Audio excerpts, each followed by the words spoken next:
नमस्कार शेतकरी बंधू भगिनींनो, कृषीविषयक कार्यक्रमात आपल्या सर्वांचं मनपूर्वक स्वागत. मंडळी, पाण्याच्या भौतिक आणि रासायनिक गुणधर्मामुळे सजीव सृष्टीसाठी पाण्याचं अनन्यसाधारण महत्त्व आहे. त्यातच बदलत्या वातावरणामुळे अनिश्चित अनियमित पर्जन्यमान, कमी वेळेत भरपूर पडणारा पाऊस, मग या पाण्याचा साठा किंवा या जलस्रोताचं योग्य ते संरक्षण करणे, त्याचा विकास करणे आणि कार्यक्षम पद्धतीने त्याचा वापर करणं गरजेचं, म्हणजेच जलसंधारण करणं गरजेचं. आजच्या भागामध्ये आपण या संदर्भात सविस्तर माहिती घेणार आहोत. आजचा आपला विषय जलसंधारणाचे महत्त्व, आणि या विषयावरती मार्गदर्शन करण्याकरिता या कार्यक्रमात आमंत्रित केलेला आहे महाराष्ट्र राज्याचे कृषी आयुक्त माननीय श्री सुनील चव्हाण साहेब, भारतीय प्रशासकीय सेवा. नमस्कार सर. नमस्कार. आपल्या या कार्यक्रमात आमच्या संपूर्ण टीमच्या वतीने मनपूर्वक स्वागत करतो सर. थँक्यू. मुळातच जलसंधारण याचं महत्त्व आपण काही अंशी जाणतोच, पण जलसंधारण करणं का गरजेचं आहे? आपल्या महाराष्ट्राकडे जर आपण बघितलं, आपण नेहमी म्हणतो राकट देशा, कणखर देशा, दगडांच्या देशा, म्हणजे त्याच्या नावामध्ये दगड खडक, म्हणजे इथला भूभाग कसा आहे याचं वर्णन ह्या गाण्यातून आलेलं आहे. यापुढे जाऊन मी म्हणेल की जसं पाणी किंवा जलसंवर्धन करणं, त्याचा विकास करणं, त्याचं व्यवस्थापन करणं आणि शेतीसाठी किफायतशीर पद्धतीने किंवा फायदेशीर पद्धतीने ते कसं वापरायचं, याला सगळ्याला आपण जलसंधारण म्हणतो. तर महाराष्ट्राचा जो मुख्य भूभाग आहे तो साधारणतः 82% भूभाग हा कोरडवाहू आहे, म्हणजे पावसाच्या पाण्यावर अवलंबून आहे. आणि कितीही मार्गाने आपण प्रयत्न केले, म्हणजे धरणं बांधली, मोठी धरणं, छोटी धरणं, मध्यम धरणं, तरी कधीही आपलं सिंचन 20% बाहेर जाणार नाही. मग आता असं होत असताना कोरडवाहू शेतीला जर आधार द्यायचा असेल तर जलसंधारण कार्यक्रमाशिवाय पर्याय नाही. आणि नेमकं हेच मर्म तत्कालीन माननीय मुख्यमंत्री, म्हणजे स्वर्गवासी मुख्यमंत्री, कैलासवासी मुख्यमंत्री सुधाकर नाईक साहेबांनी जाणलं. आणि त्यांच्या काळापासून, म्हणजे ते मुख्यमंत्री असताना जलसंधारण खात्याची निर्मिती झाली आणि वेगळ्या दिशेने महाराष्ट्राचं जलसंधारण खातं चालू लागलं. नाईक साहेबांनी 1992ला जेव्हा जलसंधारण खात्याची मुहूर्तमेढ रोवली आणि जर बघितलं काही गोष्टी सुरू झाल्या, ज्याच्यामध्ये वसंत बंधारे, पाझर तलाव किंवा नाला बंडिंग हे शब्द त्या काळात रूढ झाले. आणि म्हणजे पुढे जात याच्यामध्ये अनेक पद्धतीने ते विकसित होत गेले. आणि या सगळ्याला, म्हणजे ज्याला आपण म्हणू की पाणी अडवा आणि पाणी जिरवा, आणि जिरवलेलं पाणी शेतीसाठी चांगल्या पद्धतीने कसं वापरायचं याचं व्यवस्थापन शास्त्र जे तयार झालं याला आपण जलसंधारण म्हणतो. कुठलाही विकास हा एका तत्वनिष्ठ असतो किंवा तत्वावर आधारित तो विकास होत असतो. तर मग आपल्या पाणलोट क्षेत्र विकासाचे तत्व याबद्दल सांगावं. मी तर पहिल्यांदा, म्हणजे मी आयुक्त कृषी जरी असलो तरी मी MSc ॲग्रिकल्चर केलेलं आहे, म्हणजे कृषी विभागाचं मी PG शिक्षण घेतलेलं आहे. आणि माझा पोस्ट ग्रॅज्युएशनला विषयही म्हणजे सॉईल अँड वॉटर मॅनेजमेंट होता. तर पाणलोट म्हणजे जिथं पाणी पडतं आणि सगळ्या दिशेने वाहत येऊन एका पॉईंटला जमा होतो कुठल्या तरी, त्या सगळ्याला आपण पाणलोट म्हणतो. तर अशा ह्या पाणलोटामध्ये, आता मग तुम्ही विचारलं की पाणलोट आणि पाणलोट विकासाचं तत्व काय, आपण याचा विचार केला तर साधारणतः 3 प्रकाराने आपण या पाणलोटामध्ये काम करतो. मी बोलतानाच म्हणलं की वरून, म्हणजे माथ्यापासून पायथ्यापर्यंत हे साधारणतः पाणलोटाचं तत्व आहे. मग आता माथ्यावर आपण काय करतो, परिसर विकासाची कामं करतो. याच्यामध्ये ढाळीचे बांध आहेत, बांध बंदिस्ती आहे, कंपार्टमेंट बंडिंग आहे, सलग समतरसर आहे, CCT, झाडं लावणे, अशा प्रकारचे कामं करतो. मग ते पाणी वाहत खाली आलं की काही प्रसंगी शेतापर्यंत येतं. तर शेतामध्ये आल्याच्या नंतर आपण जी शेती पद्धती केलेली की सलग, म्हणजे समतल पद्धतीने पेरणी करणं असेल किंवा ब्रॉड बेड्स फरोज, म्हणजे रुंद सरीवरिंबा पद्धत असेल, ज्याच्यामुळं शेतीत जर पडलेलं पाणी तर तिथल्या तिथं थांबवायची व्यवस्था व्हावी. आणि त्याच्यानंतर जे पाणी पुन्हा उरतं, खाली जातं, ते नाल्यापर्यंत जातं. आणि मग नाल्यामध्ये गेल्याच्या नंतर आपण नाल्यामध्ये काय करतो, नाला बंडिंगची कामं करतो. म्हणजे त्याला नाला बंडिंग, सिमेंट प्लग, काही ठिकाणी मातीचे बांध करतो. अशा पद्धतीने खूपच जास्त पाणी असलं तर शेवटच्या टोकाला आपण केटीवेअर करतो. म्हणजे तुम्ही बघा, जे पाण्याचा वेग डोंगर माथ्यापासून सुरू झाला तो खाली जात आपण नाल्यापर्यंत त्याचा वेग, म्हणजे वेगळ्या स्ट्रक्चरच्या माध्यमातून त्याचा वेग कमी करतो. पाणलोट विकासाचं एक शास्त्र आहे. हे शास्त्र असं आहे की जे जर पाणी जोरात पळालं, म्हणजे वाहिलं, तर त्याची जी कॅरिंग कॅपॅसिटी असते म्हणजे माती वाहून नेण्याची शक्ती असते ती खूप जास्त असते. आता माती गेली की मातीबरोबर पाण्याचा जमिनीत जायचा वेगही कमी होतो. म्हणून पाणलोट विकासाच्या सगळ्याच उपचारामध्ये आपण पडणाऱ्या पाण्याचा म्हणजे वाहून जाणाऱ्या पाण्याचा वेग जर कमी केला तर माती व्हायची थांबेल, म्हणजे जमिनीची धूप कमी होईल, जमिनीचं फूल वाहून जाणार नाही, प्लस जमिनीमध्ये जास्त पाणी जाईल. हेच पाणलोट विकासाचं मुख्य तत्व आहे. इतकूनच आजवरती झालेलं उपचारित क्षेत्र असेल आणि मुळातच आपल्याकडे उपलब्ध क्षेत्र असेल त्याबद्दल सांगावं. महाराष्ट्राचा विचार केला म्हणजे लोकसंख्येतून विचार केला नंतर साधारणतः 11.5 कोटीच्या आसपास आपली लोकसंख्या आहे, म्हणजे 11.21 ते 23 कोटी आहे. आणि भौगोलिक क्षेत्राचा जर विचार केला महाराष्ट्राच्या साधारणतः 307 लाख हेक्टर महाराष्ट्राचं भौगोलिक क्षेत्र आहे, म्हणजे सगळा राज्य. परंतु आता पाणलोट क्षेत्राचे उपचार करण्यालायक जे क्षेत्र आहे ते साधारणतः 241 लाख हेक्टर आहे.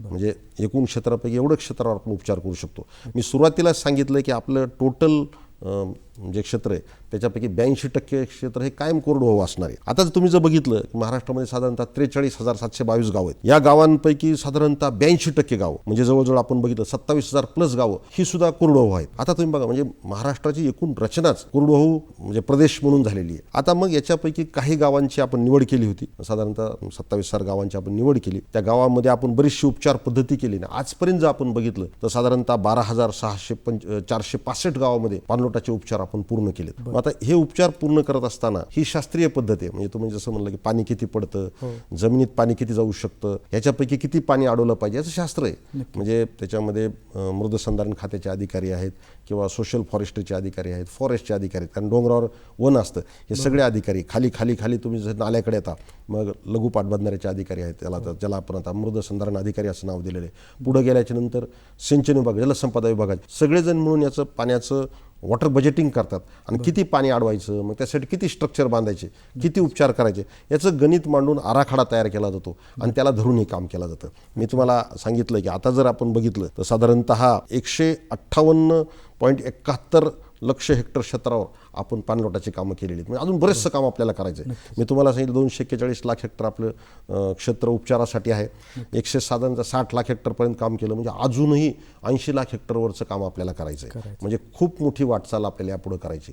आणि माझी आपल्या माध्यमातून सगळ्या शेतकरी बंधूंना नागरिकांना विनंती की जे पहिलं काम केलंय म्हणजे जसं आपण इमारत बांधतो तिचं काय आयुष्य असतं, तसं मी एखादा नाला बांध केला, एखादा सिमेंट प्लग केलं किंवा मी एखादं सलग समतल चर केले, मी ढाळीचे बांध बांधले किंवा मी गॅबियन स्ट्रक्चर केलं, तर ह्या सगळ्यांचं एक आयुष्य आहे. जसं माणसाचं आयुष्य तर स्ट्रक्चरचं आयुष्य आहे.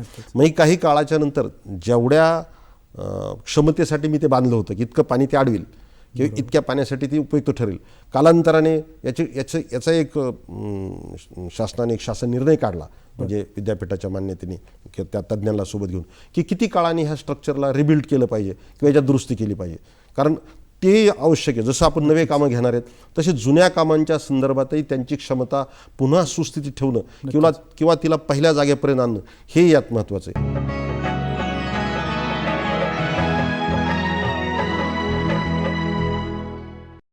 एखाद्या पाणलोट क्षेत्र विकास आपण करत असू तर ह्या विकास राबवताना किंवा यातल्या काही योजना राबवत असताना याची अंमलबजावणी करणाऱ्या यंत्रणा याबद्दल सांगावं. प्रामुख्याने जर आपण विचार केला तर याच्यामध्ये कृषी खातं, त्याच्यानंतर GSDA म्हणजे भूजल सर्वेक्षण विकास यंत्रणा हे पण अतिशय महत्त्वाचं आहे. कारण जसं पाणलोटाच्या माध्यमातून कृषी खात्याच्या माध्यमातून पाणलोटाचं काम होतं, आता जलसंधारण विभाग वेगळ्याने तयार झाला आहे. तसंच भूजल सर्वेक्षण विभागाच्या माध्यमातूनही महाराष्ट्राचे त्यांनी पाणलोट पाडले, मेगा पाणलोट, मोठे पाणलोट. म्हणजे तर ते साधारणतः 1531 मेगा पाणलोट आहेत. त्याचे पुन्हा आता मेगा पाणलोटचं म्हणजे मोठ्या पाणलोटाचं नियोजन करणं सोपं नाही, म्हणून त्यांनी सूक्ष्म पद्धतीने त्याची पुन्हा विभागणी केली. ते साधारणतः 44,185 आहेत. आणि याच्यापैकी साधारणतः 20,000 प्लस पाणलोटामध्ये आपण वेगवेगळे उपचार केलेत. म्हणजे कृषी खातं आलं, जलसंधारणाचं खातं आलं, मृदा आणि जलसंधारण विभाग आहे, त्याच्यानंतर सोशल फॉरेस्ट्री आहे. मी तुम्हाला पहिलंच म्हणलं की डोंगर माथ्यावर आपल्याला सलग समतल चल करावं लागते, त्याच्यावर आपण गवत लावू शकतो किंवा जनावरांसाठी चाऱ्याची सुविधा करू शकतो, काही झाडं लावू शकतो जेणेकरून पडणाऱ्या पाण्याचा वेग कमी होईल. असे ह्या यंत्रणा आहेत. अजून खाली खाली खाली आले की लघु पाटबंधारे विभाग, त्याच्यानंतर तुम्ही पुढे गेले की पंचायत राज विभाग, हे पण अतिशय महत्त्वाचं आहे. म्हणजे फक्त पाणी अडवूनच चालणार नाही, तर पाणी अडवत असताना आपण गाव घटक धरून पाणलोटाचा विकास करतो. तर त्याच्यामध्ये पंचायत राज संस्था म्हणजे जिल्हा परिषद, पंचायत समिती आणि ग्रामपंचायत यांची फार महत्त्वाची भूमिका आहे कारण गावाचा एकोपा करणं, गावाला सोबत ठेवणं, पाणलोट विकास समितीचा अध्यक्ष सरपंच असतो, अशी सांगड घालून हे काम केलं जातं. ते याच्यामध्ये काम करतात. आणि सगळ्यात महत्त्वाचं म्हणजे याच्यामध्ये NGOज, स्वयंसेवी संस्था यांचा सहभाग अतिशय महत्त्वाचा आहे. असं विविध अंगाने तुम्ही जर विचार केला 6, 7, 8 प्रकारचे शासकीय यंत्रणा, स्वयंसेवी संस्था. आता तुम्ही स्वयंसेवी संस्थांमध्ये एक उल्लेखमध्येच एक पुण्यामध्ये कार्यक्रम झाला वॉटर कपचा, त्याच्यामध्ये आमिर खानच्या माध्यमातून पाणी फाउंडेशनच्या माध्यमातून काम झालं. आणि त्याच्यामध्ये अनेक गावांनी स्वयंस्फूर्तीने पुढाकार घेऊन कामं केली, त्यांचा गौरव केला. म्हणजे शासकीय यंत्रणेबरोबर जेव्हा सगळं समाजामध्ये जलसंधारणाची चळवळ सुरू झाली तर हा कार्यक्रम अधिक यशस्वी व्हायला लागला. आणि हेच नेमकं माननीय स्वर्गीय मुख्यमंत्री नाईक साहेबांना अपेक्षित होतं. आणि तशा प्रकारचं काम राज्यामध्ये सुरू झालेलं आहे. राज्याच्या दृष्टिकोनातून आपण ज्यावेळेला या योजनेचा विचार करतो तर राज्याच्या दृष्टिकोनातून पाणलोट क्षेत्र विकासाचं महत्त्व याबद्दल सांगावं. महाराष्ट्रामधली शेती व्यवस्था जर टिकवायची असलेली, त्या शेतकऱ्याला उभा करायचा असेल तर पडणाऱ्या पावसाचं प्रत्येक थेंब न थेंब पाणी जर अडवलं, आणि आता नेमके तसे प्रकार सुरू झालेत. आता अनेक गोष्टीने आपण काम करतोय, शेततळे करायला लागलो, म्हणजे पुढे चाललो आपण. तर अशा प्रकारचं काम केलंय. आणि पाणलोट विकासामध्ये गाव हा केंद्रबिंदू आहे. आणि मी त्याच्यामध्ये पंचायत राज संस्थांचं जे महत्त्व आहे, ज्याच्यामध्ये जिल्हा परिषद आहेत, खास करून ग्रामपंचायती, यांचं महत्त्व खूप अनन्यसाधारण आहे. गावांनी एकत्र येणं, कारण पाणलोट आराखडा जो तयार होतो, जरी माझे तज्ज्ञ अधिकारी पाणलोट आराखडा तयार करण्यात असले तरी त्याची शिवार फेरी करतो आम्ही. शिवार फेरीच्या माध्यमातून पाणी व्हायचे कसं पाणी येतं खाली, गावची जुनी जाणती मंडळी सांगते की नाही हा नाला इकडून येतो, इकडून असं पाणी येतं. तर त्यांचा अनुभव घेऊन आणि त्या माध्यमातून आपण पाणलोट विकासाचा आराखडा करतो, तो ग्रामसभेपुढे मांडतो, त्याच्यावर चर्चा होती आणि या सगळ्याच्या माध्यमातून उपचार पद्धती ठरते. आता बरेचसे उपचार आपण पूर्ण केलेले आहेत. आणि आपण आता पाणलोट क्षेत्राबरोबरच शेतीला प्रोटेक्टिव्ह सिंचन, सुरक्षित पाणी, जसं जमिनीत पाणी अडवतोय आपण, म्हणजे बँकेत पैसे ठेवल्यासारखं आहे, तसंच जलसंधारणाचा, आता हा जलसंधारणाचा उपचार म्हणता येणार नाही ह्याच्यात, पण शेततळी हा एक मोठा कार्यक्रम राज्य शासनाने हाती घेतलेला आहे. की पावसाचं वाहून जाणारं पाणी शेततळ्यामध्ये खड्डा खोदायचा 30 बाय 30 मीटरचा, त्याची डेप्थ, आणि त्याला प्लास्टिकचं लायनिंग करायचं. साधारणतः आता हा उपचार थोडासा जलसंधारण म्हणजे त्याच्यात मतमतांतर आहेत की जमिनीत पाणी अडवायच्या वेळी तुम्ही प्लास्टिक टाकता, परंतु राज्याची जर अन्नधान्याची गरज बघितली, इथल्या लोकांची अन्नधान्याची गरज, भाजीपाल्याची गरज किंवा फळफळावळीची गरज, तर म्हणजे शेततळ्यांचं महत्त्व अनन्यसाधारण आहे. म्हणजे जलसंधारण करणं आणि त्याच्यासोबतच वेगवेगळ्या माध्यमांनी संरक्षित सिंचनाची व्यवस्था करणं, अशा दोन्ही पद्धतीने राज्याचा विकास सध्या सुरू आहे. शासन माध्यमातून लोककल्याणकारी योजना आपण राबवत असतो, तर त्या योजनेमध्ये मग केंद्र शासनाच्या काही योजना असतील, राज्य शासनाच्या योजना असतील, त्याबद्दल सांगावं. राज्य सरकार प्लस केंद्र सरकार दोन्हीच्या माध्यमातून पाणलोट विकासाचं काम करते. आता राज्य शासनाच्या काही महत्त्वाच्या योजना जर बघितल्या तर त्याच्यामध्ये गतिमान पाणलोट विकास कार्यक्रम हा एक महत्त्वाचा कार्यक्रम होता. त्याच्यानंतर आता माननीय जे तत्कालीन माननीय मुख्यमंत्री आणि आताचे माननीय उपमुख्यमंत्री यांच्या कल्पनेतून जलयुक्त शिवार योजना सुरू झाली. ह्या सगळ्यांच्या माध्यमातून या सगळ्यांचा केंद्रबिंदू गाव आणि गावातलं पाण्याचं संवर्धन करणं, साठवणूक करणं, पाणी अडवा, पाणी जिरवा आणि त्याच्या माध्यमातून शेतीला सपोर्ट करणं. त्याच्यानंतर आदिवासी शेतकऱ्याच्या जमिनीमध्ये दगडी बांधाऱ्याची कामं करणं, अति उताराचं जे क्षेत्र आहे त्याच्यामध्ये पडकाईची कामं करणं. त्याच्यानंतर आदर्श गावच्या माध्यमातून पोपट पवार साहेब काम करतात, त्याचा आत्माही पाणलोटच आहे. पाणलोट म्हणजे अशा वेगवेगळ्या पद्धतीने. त्याच्यानंतर मध्ये साखळी पद्धतीने सिमेंट बांधाऱ्याचं कामकाज साधारणतः 2010 ते 13 या काळात मी डिप्टी सेक्रेटरी होतो, म्हणजे उपसचिव होतो जलसंधारणचा. त्या काळात हा कार्यक्रम सुरू केला. साखळी पद्धतीने सिमेंट बांधाऱ्याचे कामं करण्याचं महत्त्व असे की पडणाऱ्या पाण्याचा वेग कमी करणं, आणि सिरीजमध्ये जर बंधारे बांधले तर पाण्याचा एक साठा तयार होऊन जातो. जरी तो साठा 12 महिने टिकणार नसला तरी 8 महिने म्हणजे 2 पिकांची व्यवस्था त्या माध्यमातून होऊन जाते. अशा अनेक योजना आहेत. तसंच केंद्र पुरस्कृत योजनांच्या माध्यमातून ज्याच्यामध्ये प्रधानमंत्री शाश्वत सिंचन कार्यक्रम आहे. पूर्वी एक IWMPचा कार्यक्रम होता, इंटिग्रेटेड वॉटरशेड डेव्हलपमेंट प्रोग्राम. खूप असे अनेक कार्यक्रम आहेत. नंतर नाबार्डच्या माध्यमातून RIDFचा कार्यक्रम सुरू झाला होता. अशा अनेक कार्यक्रमाच्या माध्यमातून राज्य सरकार पैसे म्हणजे याच्यासाठी निधी देऊन आणि त्याला म्हणजे लोकांचं प्रबोधन करणं, प्रशिक्षण करणं, संघटन करणं, या सगळ्याच्या माध्यमातून, सोबतच जसं तुम्ही म्हणलं पाणी फाउंडेशनसारख्या अनेक संस्था आहेत, पोपट पवारांची संस्था आहे, अण्णा हजारे साहेबांची संस्था आहे, अशा राज्यामध्ये अनेक काम करणाऱ्या संस्था आहेत. त्या सगळ्यांना एकत्र करून हा पाणलोट विकासाचा कार्यक्रम पुढे नेतो. आपण उल्लेख केलात की विविध योजनांमध्ये गतिमान पाणलोट क्षेत्र विकास कार्यक्रम, तर हा कार्यक्रम म्हणजे नेमका काय आहे? गतिमान पाणलोट विकास कार्यक्रम हा प्रामुख्यानं राज्य सरकारचा कार्यक्रम आहे. हा कार्यक्रम साधारणतः 2007मध्ये सुरू केला. याचा उद्देश असा होता की जे पाणलोट, कारण आता मी तुम्हाला सांगितलं की 241 लाख हेक्टर क्षेत्र आपलं उपचारासाठी योग्य आहे. साधारणतः GSDAचे वॉटरशेड 44,000 प्लस आहेत. तर याच्यापैकी ज्या पाणलोटामध्ये 50% जास्त काम झालेलं आहे आणि थोडंसं काम उरलेलं आहे, बरं. नावच बघा गतिमान पाणलोट, पाणलोट म्हणजे उरलेलं काम आहे ते पूर्ण करून त्या पाणलोटाची जी पाणी अडवायची क्षमता आहे ती पूर्ण वापरात आणणे असं या कार्यक्रमाचं स्वरूप आहे. मग याच्यासाठी निधी देऊन जे पाणलोट पूर्णत्वात थोडं काम राहिले, कुठं 20% राहिले, कुठं 30% राहिले, त्याला पूर्ण करायचं, जेणेकरून ते गाव पूर्णतः टॅकल होईल. त्याला आम्ही म्हणजे त्या गावचे सगळे उपचार होतील आणि त्या गावच्या शेतीसाठी एक चांगली व्यवस्था निर्माण होईल.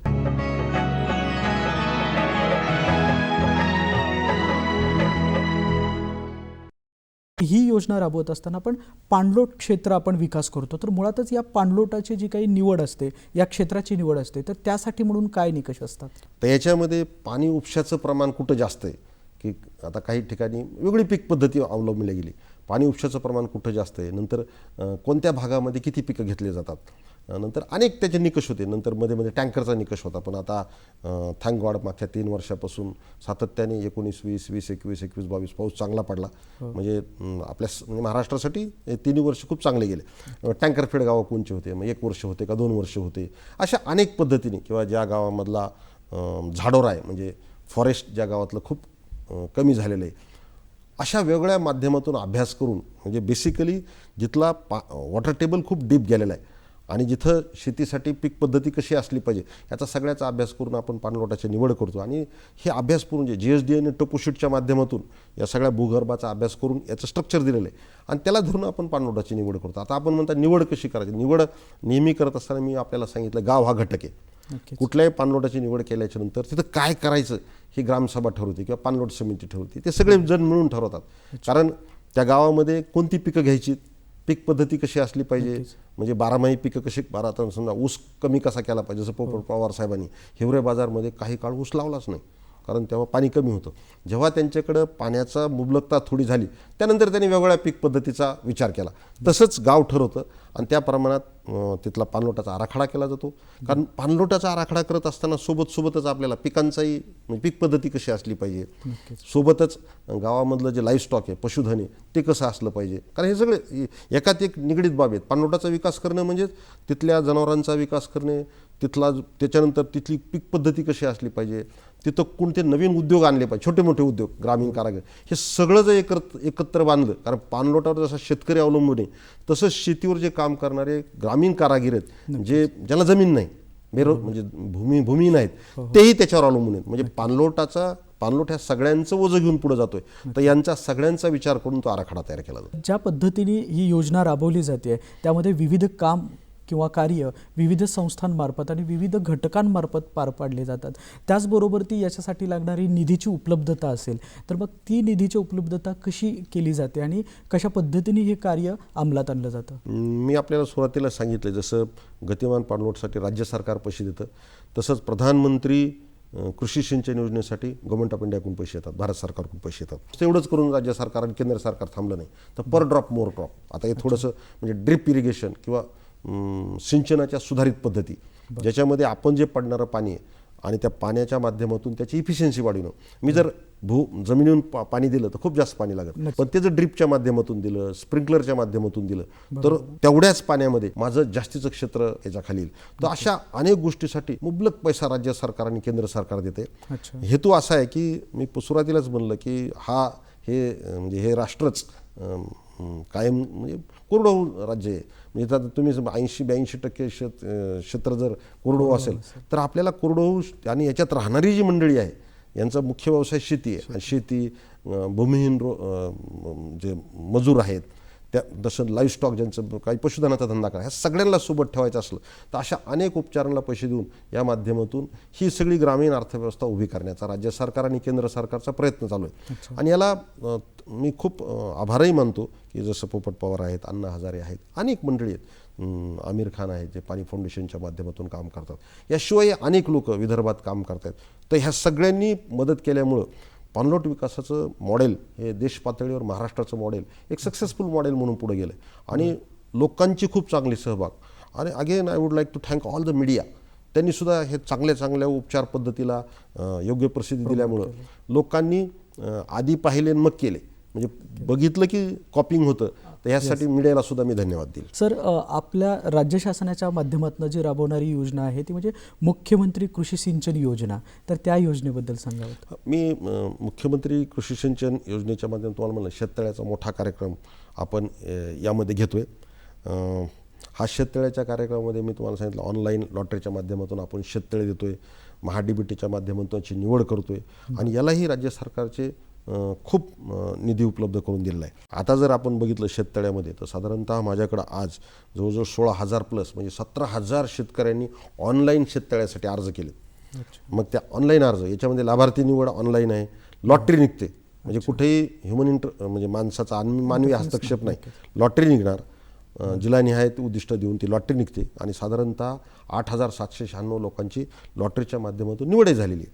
आणि या माध्यमातून जसं मी म्हणलं की आपल्या सिंचनासाठी 20%चीच मर्यादा आहे, परंतु या संरक्षित सिंचनाच्या माध्यमातून अधिकची शेती सिंचनाखाली येईल.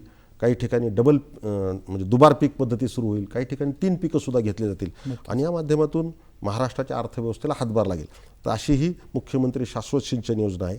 आणि या योजनेच्या माध्यमातून मी जसं म्हणलं की शेततळे हे एक नवीन क्रांती या माध्यमातून होऊ घातलेली आहे. आपल्या या कार्यक्रमाच्या निमित्ताने एका महत्त्वाच्या विषयावरती आपण शेतकरी बांधवांना आमच्या सह्याद्री वाहिनीच्या निमित्ताने म्हणून प्रेक्षकांना आणि शेतकरी बांधवांना काय संदेश द्या? तर माझं सगळ्या शेतकरी बांधवांना खास करून सांगणं राहील की आता पावसाळा जवळ येत चाललेला आहे. जेव्हा पाऊस आला तर जसं पावसाचा पडलेला प्रत्येक थेंब अडवण्यासाठी आपण आपली भांडी तयार ठेवा म्हणजे आपले बांधबंदीचे असेल किंवा जे काही म्हणजे स्ट्रक्चर तुम्ही तयार केले असतील ते सगळे योग्य असतील, त्यांची नीटनेटकी देखभाल तुम्ही करा, कारण याच माध्यमातून तुमच्या शिवारामध्ये पाणी असणार आहे. दुसरं माझ्या शेतकरी बांधवांना एक आव्हान केलं जाणार आहे की जो प्रश्न तुम्ही आपण विचारला मुख्यमंत्री कृषी सिंचन योजना, त्याच्यामध्ये हिरिरीने भाग घ्या आणि संरक्षित सिंचनाची मोठी व्यवस्था निर्माण करून म्हणजे ज्या माध्यमातून डबल पीक पद्धती किंवा दुबार पीक पद्धतीच्या माध्यमातून आपण आपला शेतीचा विकास करा आणि या सिंचन पद्धतीचा वापर करून पाण्याचं सुयोग्य नियोजन करा. ज्या पद्धतीने आपण आव्हान केलं आहे याच आव्हानाचं शेतकरी बांधव सकारात्मकतेने विचार करतील आणि या योजनेत मोठ्या प्रमाणामध्ये सहभागी होतील अशी आपण आशा व्यक्त करूयात. आपण या कार्यक्रमात सहभागी झालात आणि एका महत्त्वाच्या विषयावरती अगदी साध्या सोप्या शब्दामध्ये आपण मार्गदर्शन केलं त्याबद्दल धन्यवाद आणि आपल्या पुढील वाटचालीसाठी शुभेच्छा.